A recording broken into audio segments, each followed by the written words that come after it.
में चिराग बहुतों ने बारे हैं, चाहो तो मैं भी एक दीप नया बारूंगा। चाहो तो मैं भी एक दीप नया बारूंगा।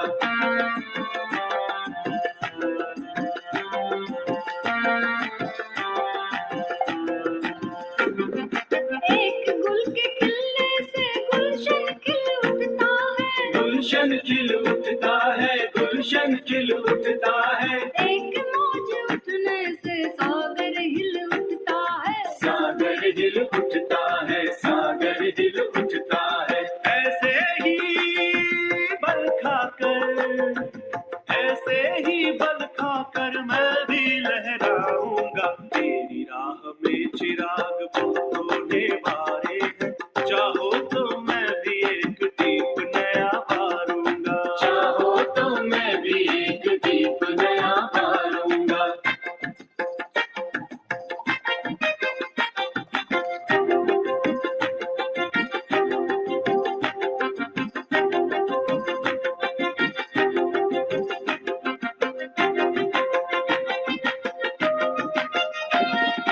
गाए कोई बुलबुल तो कलरों में दम होता, कलरव में गम होता, कलरव में गम होता। कोयल ना फूके तो सब कुछ कम होता, सब कुछ कम होता, सब कुछ कम होता। ऐसे ही, ऐसे ही, ऐसे ही नव सुर में गीत नया गाऊंगा। तेरी राह में चिराग बहुतों ने बारे हैं, चाहो तो मैं भी एक दीप नया बारूंगा। चाहो तो मैं भी एक दीप नया बारूंगा।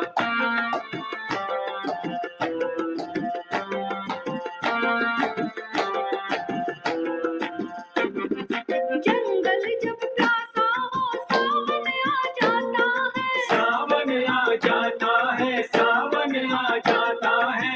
एक मोर नाचे तो मेघ बरस जाता है, मेघ बरस जाता है, मेघ बरस जाता है। ऐसे ही प्राणों से, ऐसे ही प्राणों से मैं तुझे पुकारूंगा।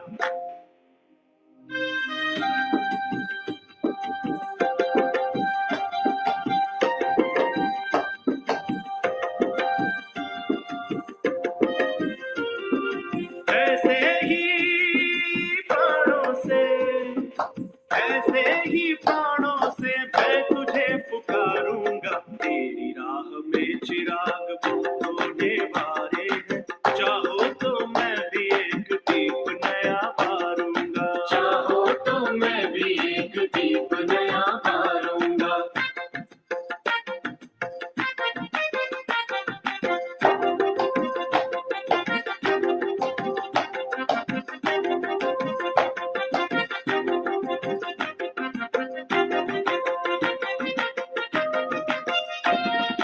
एक कृष्ण गाय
बैठे।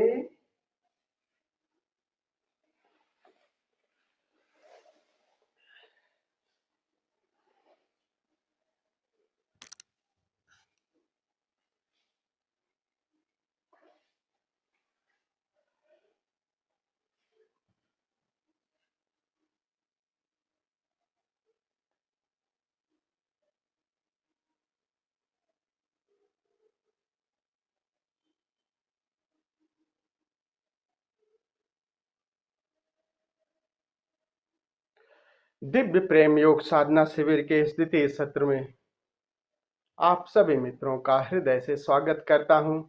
आप सभी को प्रणाम करता हूं। ओशो भगवान बुद्ध, लाओ त्से, संत लाओ त्से और कबीर, ये तीन लोगों पे हिंदी में भी प्रवचन किए हैं और उसी को इंग्लिश और हिंदी में दोनों में बोले हैं। इन तीनों से कितना प्रेम किए हैं ये इसी बात से लगता है कि वो हिंदी और इंग्लिश तीनों में बोले हैं। और लाओ त्से जैसे संतों को कभी सुना नहीं, हमने तो कभी नहीं सुना। और मेरे ख्याल से काफी लोग, आध्यात्मिक लोग काफी जो बिल्कुल अपरिचित थे, स्वयं चीन में भी लाओ त्से को अब कोई जानने वाला नहीं।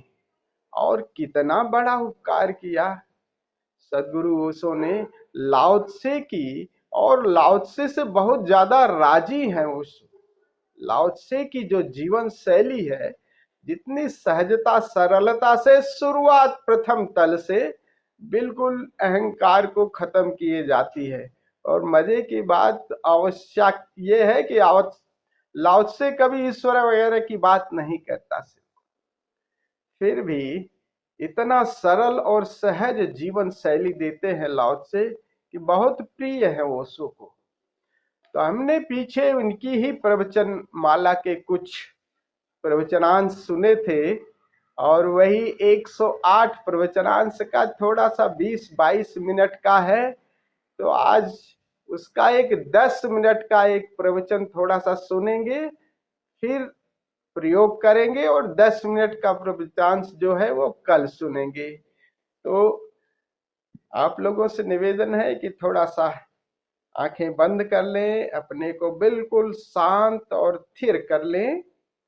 प्रेम से सदगुरु लाओ त्से पर बोलते हुए प्रेम के संबंध में क्या बता रहे हैं, बहुत प्रेम से सुनते हैं, उसे हृदयंगम करते हैं।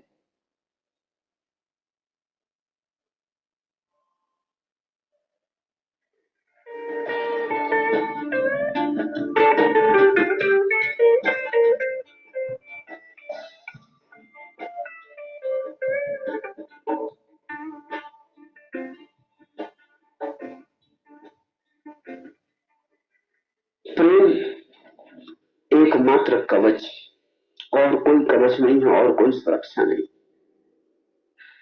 और तुम जितने भी इंतजाम करोगे सुरक्षा के, सब गलत सिद्ध होंगे। तुम्हारे हाथों से बनाई गई सुरक्षा मृत्यु के पार न चली जा सकेगी। मृत्यु सब सुरक्षा को तोड़ देगी। मैंने सुना है कि मुल्ला नसरुद्दीन के घर डाका पड़ा, सब लोगों ने सोचा लुट गया, और बचाने की कोशिश में मुल्ला नसरुद्दीन बुरी तरह पीटा भी गया। ऐसा पीटा गया कि मरणासन अस्पताल में पड़ा है। जरा सा होश आया तो उसने अपनी पत्नी के नाम पत्र लिखा, जो दूसरे गांव गई थी, और लिखा, घबराना मत। संयोग और सौभाग्य की बात समझो कि एक ही दिन पहले सब बैंक में सिर्फ डिपॉजिट में जमा करवा दिया था। कुछ गया नहीं, कुछ ले जाने को था भी नहीं, सिवाय मेरे जीवन के कुछ भी नहीं गंवाया है, क्योंकि वो मरणासन है, वो मर रहा है। सिवाय जीवन के और कुछ नहीं गंवाया। मरते वक्त तुम भी ऐसा ही पाओ कि सिवाय जीवन के और कुछ नहीं गमाया है, सब बचा है, सब तिजोरी में रखा है, बैंक में जमा है। सिर्फ तुम अपने को गमा बैठे, लेकिन उस जमा का करोगे क्या? जीवन को ही खोकर अगर सब बचा लिया तो क्या बचा है? अगर सब खोकर भी जीवन बच सके तो बचा लेना। उसे ही मैं दुस्साहस कह रहा हूं। लाओसे के शब्दों को समझे। यदि कोई प्रेम और अभय को छोड़ दे, और वे दोनों एक ही सिक्के के दो पहलू, इस तरफ प्रेम उस तरफ अभय, आया प्रेम पीछे चला आता अभय। यदि कोई प्रेम और अभय को छोड़ दे, कोई मिताचार और आरक्षित शक्ति को छोड़ दे, कोई पीछे चलना छोड़कर आगे दौड़ जाए, तो उसका विनाश सुनिश्चित है। लाओस से ये कह रहा है कि जिसने प्रेम को छोड़ा वो विनष्ट हो गया, और तुमने प्रेम को छोड़कर सब बचा लिया। तुमने अपनी होशियारी में प्रेम को छोड़कर सब बचा लिया है। तुम अपनी होशियारी में सब गमा बैठे। जिसने प्रेम को छोड़ा उसका विनाश सुनिश्चित है, क्योंकि उसे जीवन का भोजन ही मिलना बंद हो गया। पश्चिम में वैज्ञानिकों ने इधर बहुत सी खोजें की। उनमें एक खोज प्रेम से संबंधित भी। उन्होंने ये पाया है अन्य प्रयोगों के बाद। इजिप्त में एक प्रयोग चलता था, अनाथालय। तो अनाथालय के दो हिस्से कर दिए थे उन्होंने, 200 बच्चे एक तरफ, 200 दूसरी तरफ। इन 200 बच्चों को पहले खंड में सब भोजन, कपड़े, सारी सुविधाएं दी जाती थी, सिर्फ प्रेम को छोड़कर। नर्स आएगी, दूध दे देगी, लेकिन किसी तरह का व्यक्तिगत संपर्क नहीं करेगी, मुस्कुराएगी नहीं। कठोर, यंत्रवत।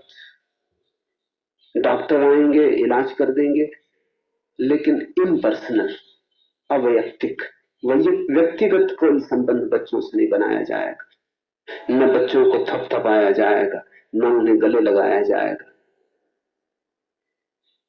ये एक खंड, सारी वैज्ञानिक सुविधा दी जाएगी, और दूसरा खंड, वहां भी उतनी ही सुविधा दी जाएगी, लेकिन बच्चों के साथ व्यक्तिगत संबंध बनाए जाएंगे। डॉक्टर आएगा तो मुस्कुराएगा, बैठ के तो बात करेगा, कभी बच्चे को गले लगा लेगा।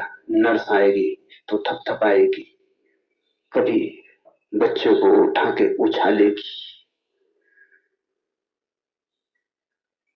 जो अनुभव हुआ 3 महीने के प्रयोग से वो ये हुआ कि पहले खंड के बच्चे सिकुड़ते गए, भोजन पूरा दिया जा रहा था, इलाज की पूरी व्यवस्था थी, लेकिन जीवन धारा सूखती गई। बच्चे 3 गुने ज्यादा बीमार पड़े पहले खंड में। करीब करीब बच्चे बीमार रहे, स्वस्थ बच्चे धीरे धीरे खो गए। 200 के 200 बच्चे धीरे धीरे किसी न किसी बीमारी से ग्रस्त हो गए। दूसरे खंड के बच्चे धीरे धीरे सभी बीमारियों के बाहर हो गए, और अगर बीमारी आती भी तो टिकती ना। पहले खंड में बीमारी आ जाती तो हटती ना। सब एक साथ, सिर्फ एक प्रेम के तत्व को हटा लिया, और प्रेम भी क्या, कोई खास प्रेम नहीं दिया जा रहा था। थोड़ा थपथपा दिया, थोड़े बच्चे से बात कर ली, लेकिन ऐसा अनुभव हुआ कि इन बच्चों को दूसरे खंड में कुछ मिल रहा था अतरस, जो पहले खंड में नहीं मिल रहा था।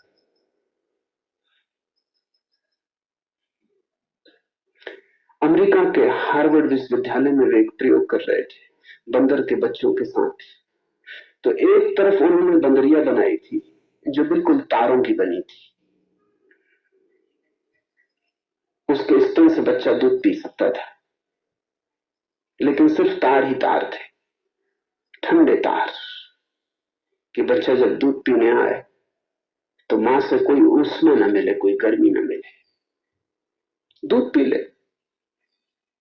और एक दूसरी मां उन्होंने बनाई थी जिसके तारों पर गर्म कंबल चढ़ा हुआ था, और जिसके भीतर बिजली का एक छोटा सा बल्ब जलता था। जिससे थोड़ी गर्मी बनी रहती थी। जो बच्चे उसके पास दूध पीते थे वो तो स्वस्थ रहे, कोई प्रेम न था। लेकिन बच्चों को भ्रांति थी, भ्रांति तक भी कि मां उसमें। और जो बच्चे ठंडी मां के पास दूध पी रहे थे, दूध वही था, लेकिन धीरे धीरे सूखने लगे। फिर दोनों मां को एक जगह लाके एक ही कमरे में रख दिया और सब बच्चों को उसी कमरे में रख दिया। बच्चे दूध तो पी आते ठंडी मां के पास, लेकिन लिपट कर सोते, सारे बच्चे लिपट के सोते कंबल वाली मां के पास। वहां थोड़ी उष्मा थी, वहां थोड़ा जीवन था, वहां थोड़ी गर्मी थी, और कंबल का स्पर्श थोड़ा सा मां की भ्रांति देता था। लेकिन ये भी कोई मां हुई। हार्वर्ड में भी पाया गया कि बच्चे को अगर ख्याल भी हो कि दूसरी तरफ से कुछ संवेदना है, तो भी बच्चे को जीवन मिलता है। मां दूध ही नहीं दे रही है बच्चों को, दूध के साथ कुछ और भी दे रही, वो और अदृश्य है, और वो और जीवन का सूत्र है, वो प्रेम है। तुम्हारे जीवन में जितना ज्यादा प्रेम होगा, उतना ही तुम पाओगे कि तुम जीवंत हो। जितना प्रेम कम होगा, उतना ही तुम पाओगे दीन, जर्जर, मुरझाए हुए, किसी तरह चले जा रहे हो, कोई गति नहीं है। तुम ऐसी सरिता नहीं हो जो सागर तक पहुंच सके, तुम्हारे पैर ही नहीं उठ रहे, तुम कहीं ना कहीं किसी मरुस्थल में खो जाओगे। इसलिए लाओस से कहता है, जिन्होंने जीवन में प्रेम छोड़ दिया, और प्रेम छूटा कि अभी छूटा, और जिन्होंने मध्य मार्ग चलने की कला न सीखी, जो अतियों में डोलते रहे, और जिन्होंने महत्वाकांक्षा का जहर पी लिया, और जो पीछे रहने को राजी न रहे और दौड़कर आगे होने का पागलपन जिन पर सवार हो गए, उनका विनाश सुनिश्चित है। If one forsakes love and fearlessness, forsakes restraint and reserve of power, forsakes following behind and rushes in front, he is doomed. उसे बचाने का कोई उपाय नहीं, उसका विनाश बिल्कुल निश्चित। क्योंकि प्रेम जब आक्रमण हो तब तुम्हें बचाता है। आक्रमण की घड़ी में प्रेम ही तुम्हारी जीत बनेगा। जब कोई तुम पर हमला करे तो प्रेम तुम्हें बचाता है। इस बात को थोड़ा समझने की कोशिश करो। पहली तो बात कि अगर तुम बहुत प्रेमपूर्ण हो तो हमले की संभावना 100 में से 99% समाप्त हो जाती। अगर तुम प्रेम दे रहे हो तो दूसरे में हमले की आकांक्षा को तुम वैसे ही नष्ट कर रहे हो। लेकिन फिर भी पागल लोग, बुद्ध पर भी पत्थर फेंकने वाले लोग मिल ही जाते, जीसस को भी आखिर सूली पे चढ़ाने वाले लोग मिल ही गए, सुकरात को जहर देने वाले लोग थे ही। तो तुम अगर कितने ही प्रेम से भरे हो तो भी 99% ही मौका कटता है, क्योंकि दूसरी तरफ ऐसे हृदय भी हैं, तुम जितने प्रेम से भरे हो उससे ज्यादा घृणा से भरे, पाषाण हृदय भी। इतने रुग्ण लोग भी हैं कि तुम्हारे प्रेम के कारण ही तुम पर हमला कर देंगे।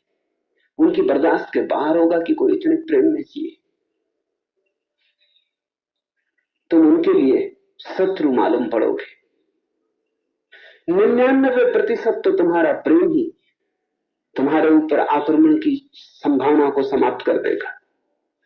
1% जो आक्रमण की संभावना शेष रह जाएगी, उस क्षण में भी अगर तुम्हारा हृदय प्रेम से भरा हो तो वही तुम्हारी सुरक्षा है, और कोई सुरक्षा नहीं हो सकती।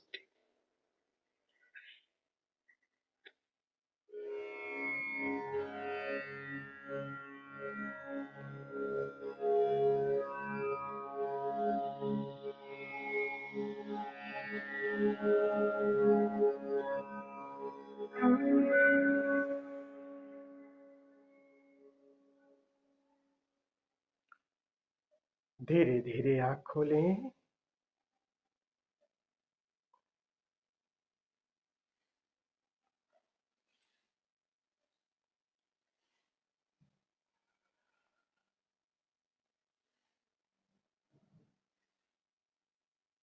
जो समाज का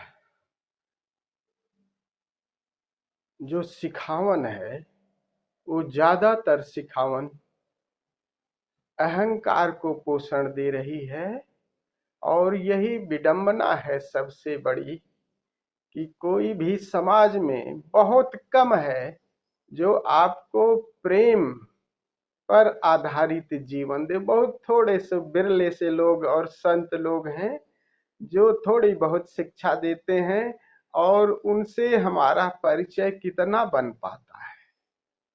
आज पृथ्वी पर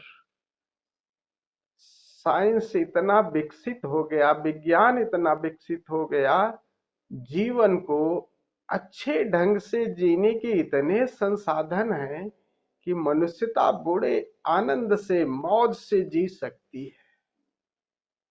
लेकिन बात बिल्कुल उल्टी क्यों हो रही है कि संसाधन इतने होने के बावजूद भी विभीषिका के कगार पे है पूरी इस पृथ्वी। तो केवल एक ही बात है कि हम मनुष्यता को प्रेम नहीं दे पाए। प्रेम की वजह से ही जितने लड़ाई झगड़े और युद्ध हो रहे हैं वो केवल प्रेम की कमी की वजह से है।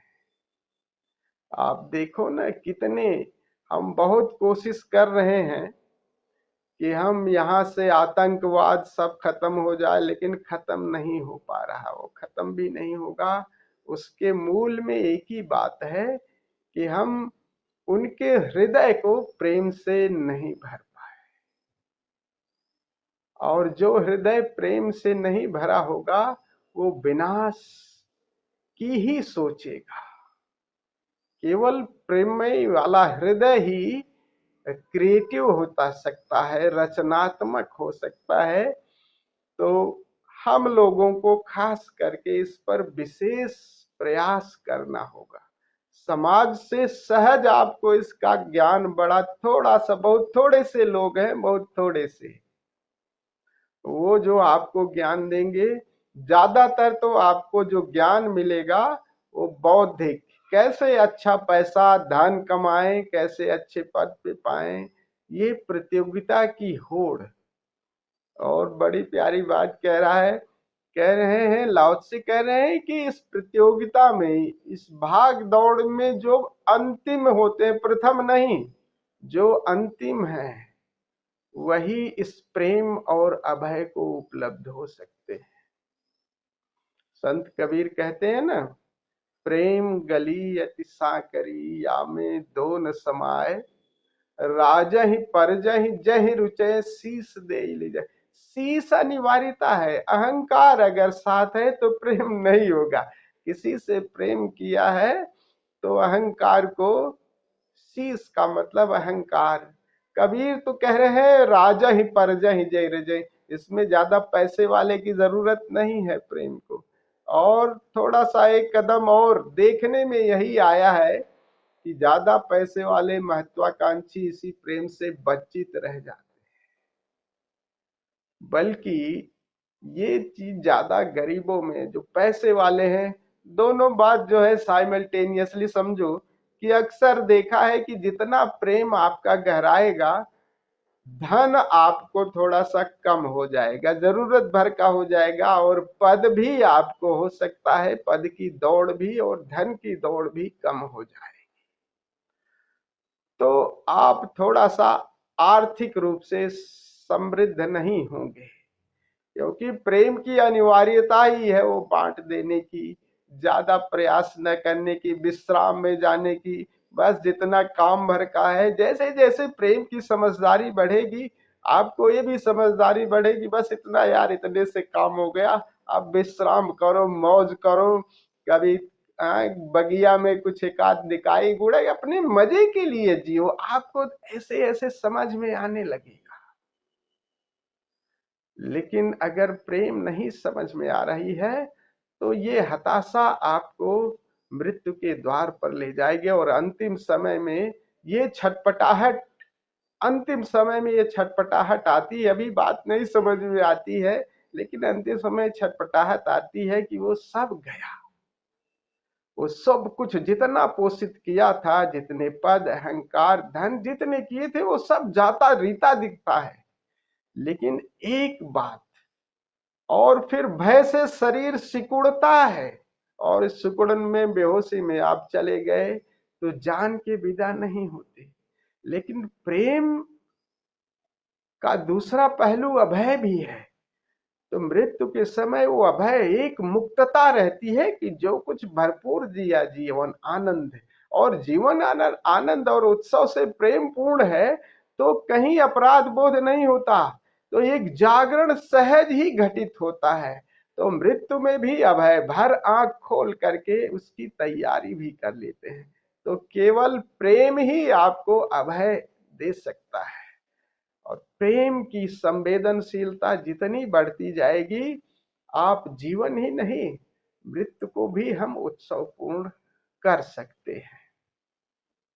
तो हम लोगों की अब ये जिम्मेदारी बनती है कि इसको अलग से बीच में जब भी ये अवसर मिले, और ये अवसर उपलब्ध ही रहता है, खूब रहता है उपलब्ध, बस हम ही वंचित हो जाते हैं। अरे छोड़ो, एक अवसर, कहीं प्रेम के बहुत सारे अवसर मिलते हैं, बच्चे के साथ, कभी पौधों के साथ, कभी झरने के साथ, कभी वृक्ष के साथ, कभी संबंधों में प्रेम के बहुत अवसर। कभी हम तन जाते हैं अनावश्यक विचारों में, अहंकार की वजह से तन जाते हैं, अरे छोड़ो बात करने को।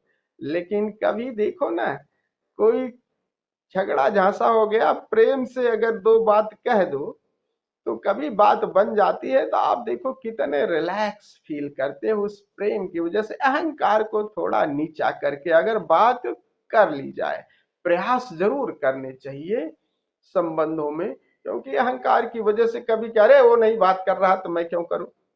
लेकिन अगर लगता है ऐसे, तो झुक करके बात करके स्थिति को और प्रेमल बना दे। देखिए, उससे आप रिलैक्स होंगे और सहज एक जो संवेदनशीलता बढ़ेगी, और ये प्रेम का विस्तार ही आपको ध्यान की शून्यता की गहराई में ले जाएगा।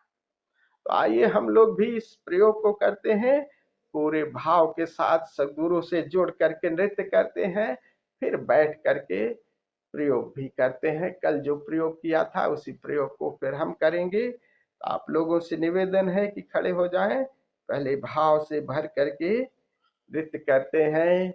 धूनी जली सारी रात, पिया की याद आती रही। पिया यानी भीतर, चाहे वो सदगुरु हो, चाहे हमारा भीतर की वो जो आत्मा है, उसकी याद।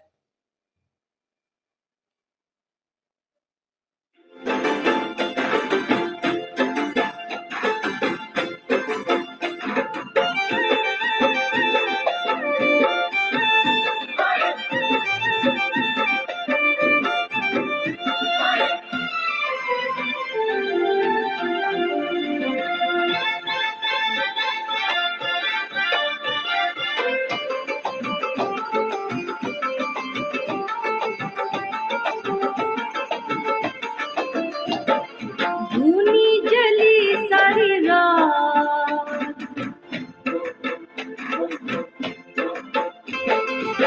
धूनी जली सारी रात,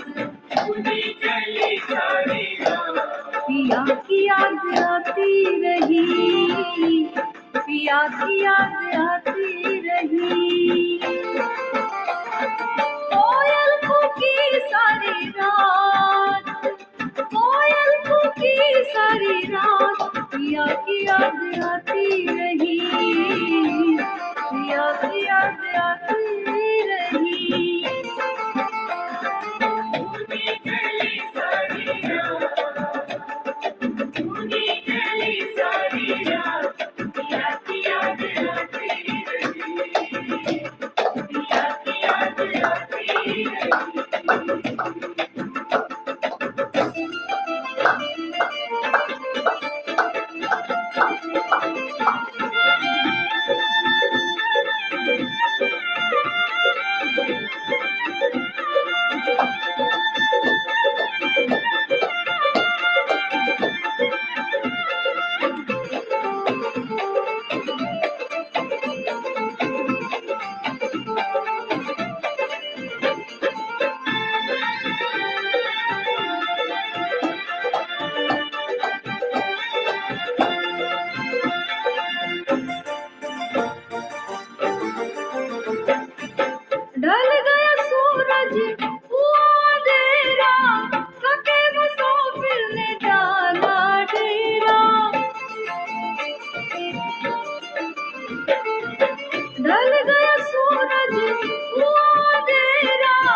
पंछी नीड़ में अपने, उड़ चलो पंछी नीड़ में अपने, जहाँ बच्चों का बसेरा,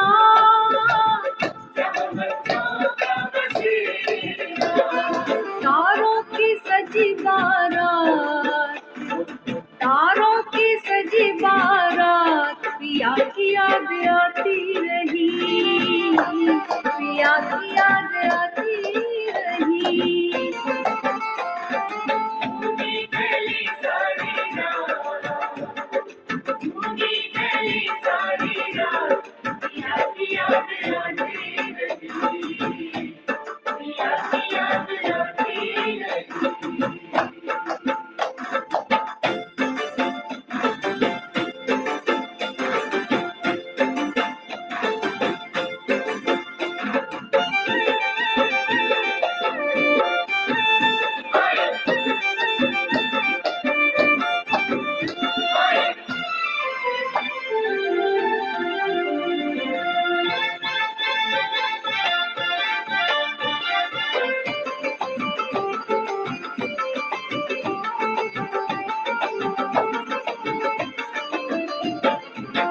जादू का मधुर चांदनी छाई, कानों ने प्यारी बंशी बजाई,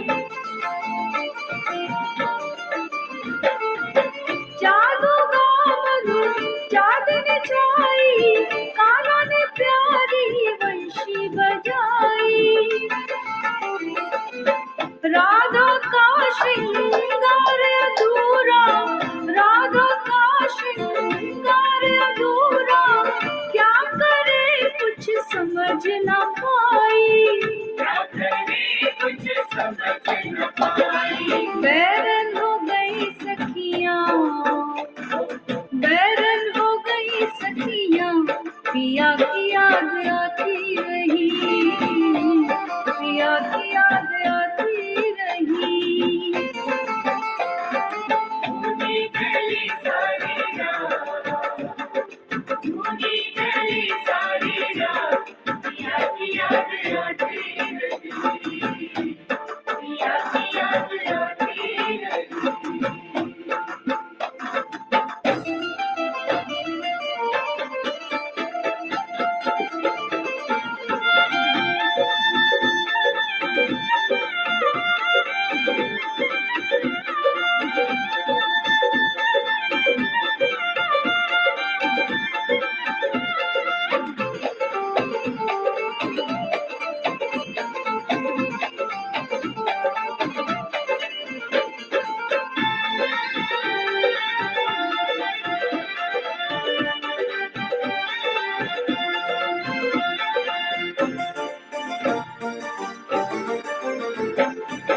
सतगुरु साथी बन के पिलाए, रिंदों की डाली नाचे गाए, सतगुरु साथी बन के पिलाए, रिंदों की डाली नाचे गाए। रह गए फिर भी कितने भागे, रह गए फिर भी कितने भागे, आवाज देने पर भी ना आए, मैं नाची सारी रात, मैं नाची सारी रात, पिया की याद आती रही, पिया की याद आती रही।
ओशो पिया ओशो पिया ओशो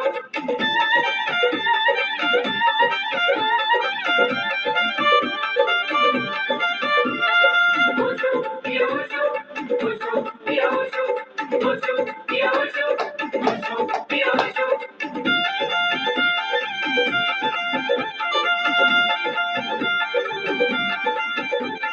तूने गली साड़ियाँ याद याद आती रही याद याद आती रही तूने गली साड़ियाँ याद याद आती रही याद याद आती रही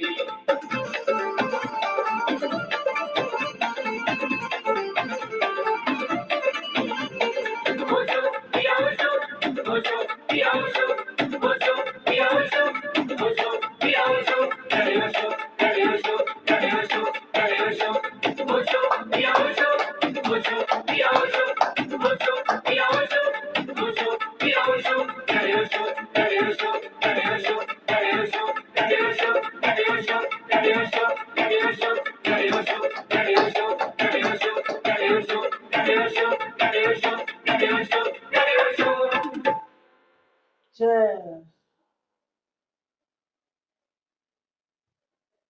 बैठे,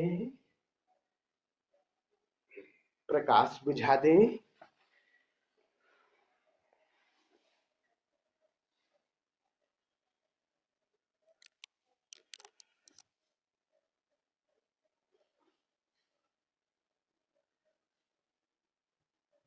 Now use your eye fold and ear plug. Ear plug एक कान में लगाएं, एक खुला छोड़ें, ताकि मेरी आवाज और संगीत की आवाज भी आपको कानों में सुनाई देती रहे।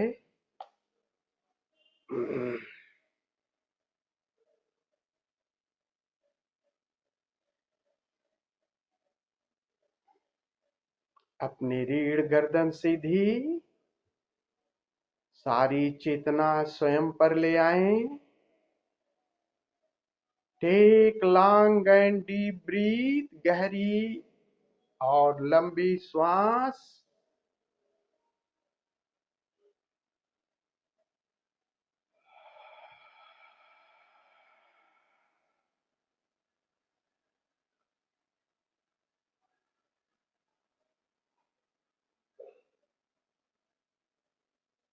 पूरी श्वास भरें, श्वास ले तो लेते ही जाएं, छोड़ने की कोई जल्दी नहीं, छोड़े तो छोड़ते ही जाएं, लेने की कोई जल्दी नहीं।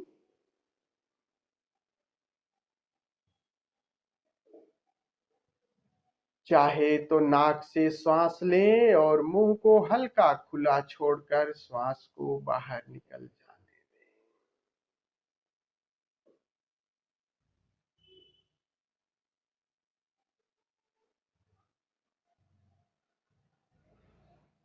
पूरे संवेदनशील हो जाएं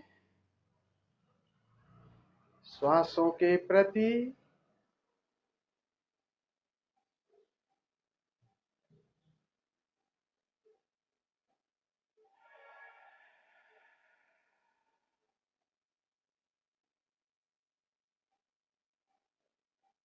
ये श्वास ही नहीं ले रहे हम, श्वासों के माध्यम से जीवन भीतर आ जा रहा है और जीवन बाहर भी जुड़ा हुआ है। हम श्वासों के माध्यम से इस अस्तित्व से जुड़े हुए हैं। मानो ये श्वास ही प्रेम का धागा है।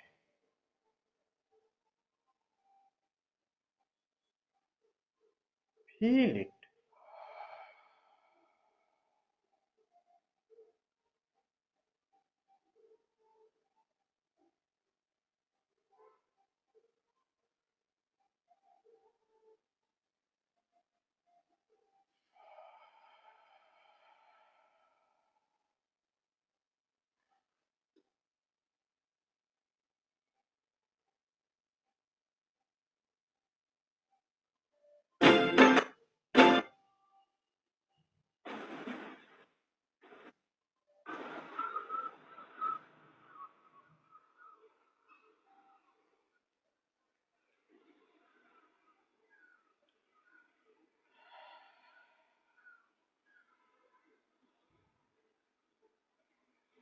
भाव करें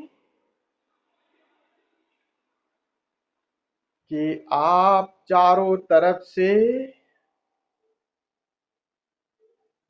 सागर से घिरे हुए हैं। सागर की तरंगें चारों तरफ से आपसे टकरा रही है।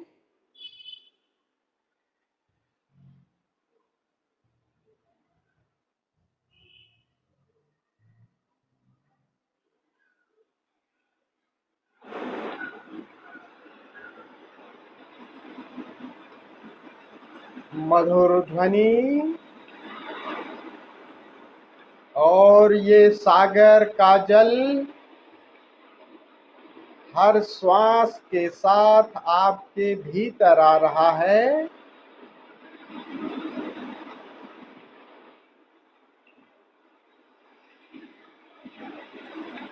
और ये जल बाहर जाती श्वास के साथ ये भीतर का जल बाहर भी जा रहा है।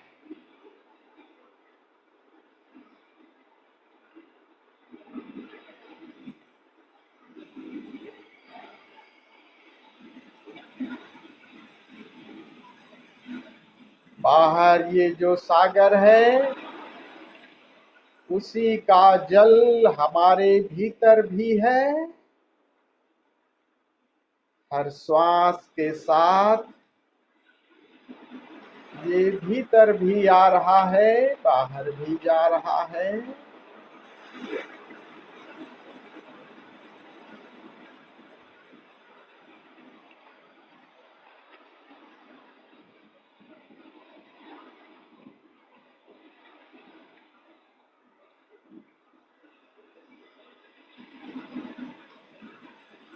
हर श्वास आपको और तृप्ति और शांति प्रदान कर रही है।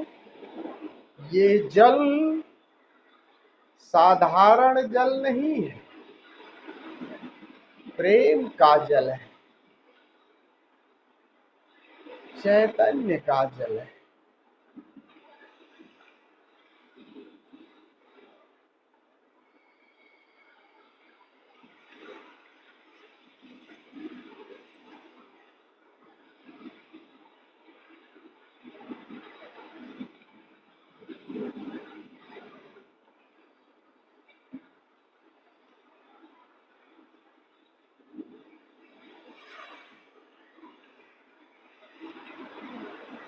श्वास के प्रति जैसे जैसे हम संवेदनशील होते हैं वैसे ये अनुभव आता है कि हम केवल नाक से ही नहीं श्वास ले रहे हैं, हमारा रोआ रोआ श्वास ले रहा है, ले ही नहीं रहा है, छोड़ भी रहा है।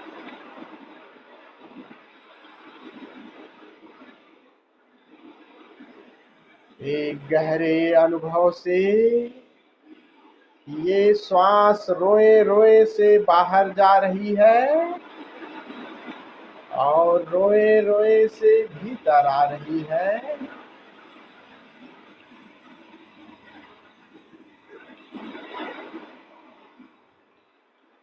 Feel it.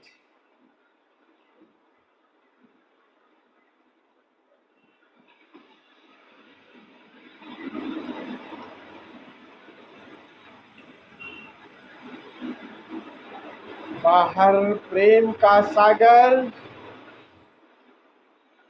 मानो भीतर के प्रेम के इस छोटे से घट से मिलने के लिए चारों तरफ से बाहें फैलाए हैं और भीतर का ये प्रेम का छोटा अंश बाहर के सागर से मिलने के लिए आतुर है। हर श्वास के साथ प्रेम की तरंगे बाहर भी आ रही है और भीतर भी।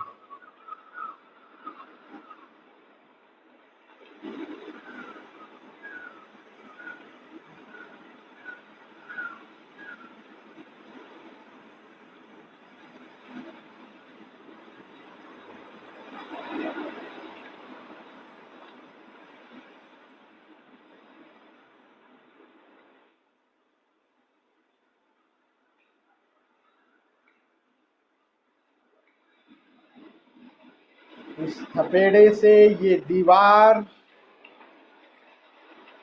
जो बाहर ये परिधि है धीरे धीरे गलने लगी। भीतर से ये प्रेम का सागर बाहर मिलने के लिए उत्सुक है। बीच की दीवार ये मिटती जा रही है।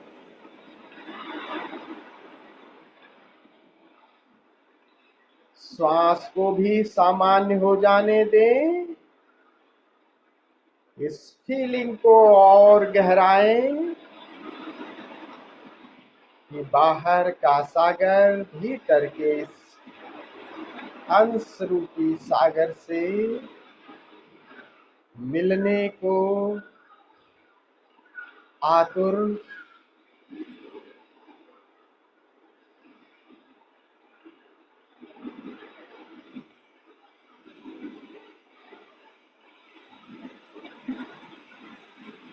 बीच की ये जो दीवार है वो धीरे धीरे मिटती जा रही है।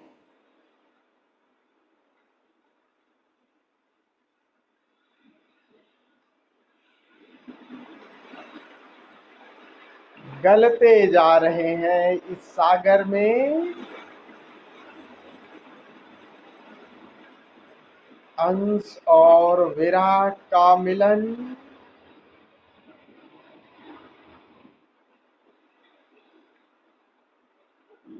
बीच की दीवार मिट गई।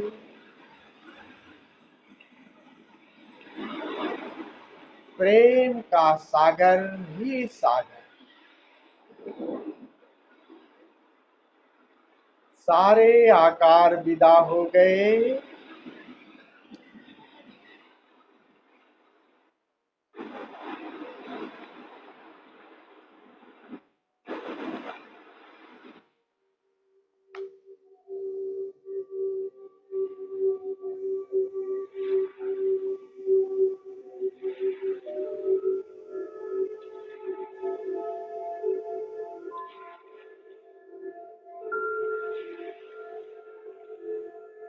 अंश और विराट मिल गए।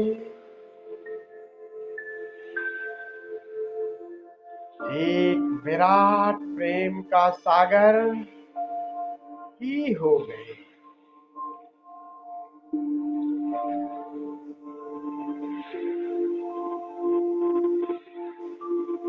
पूरा अस्तित्व एक ही हो गया।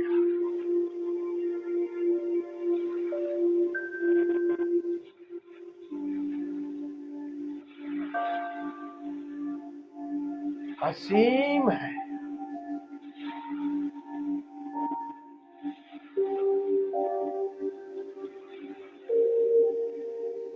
कहाँ है इसकी सीमा?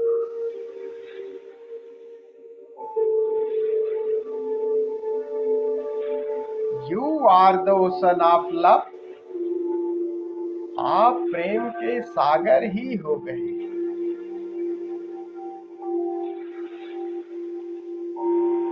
सभी के साथ एक ही हो गए।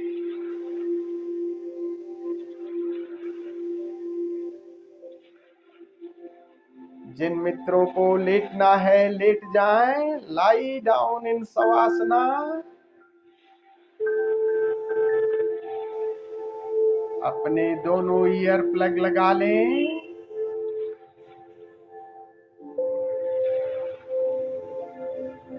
एक विराटता जो एक शून्यता ला रही है।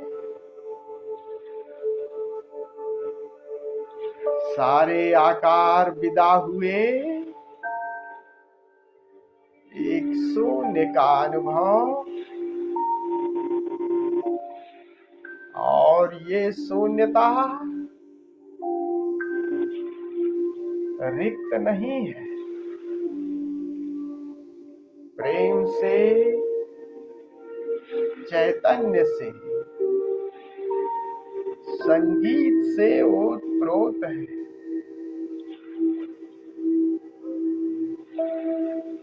Watch it.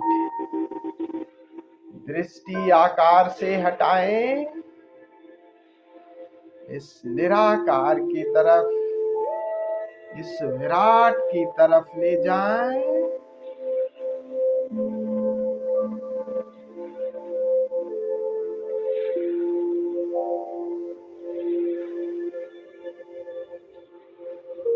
अब सारी धारणाएं, सारी कल्पनाएं छोड़ दें।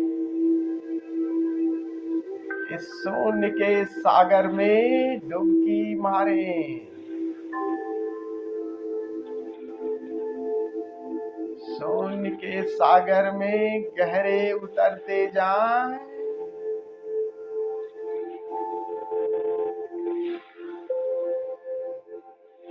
ये अनुभव जैसा भी आ रहा है, शून्य के रूप में,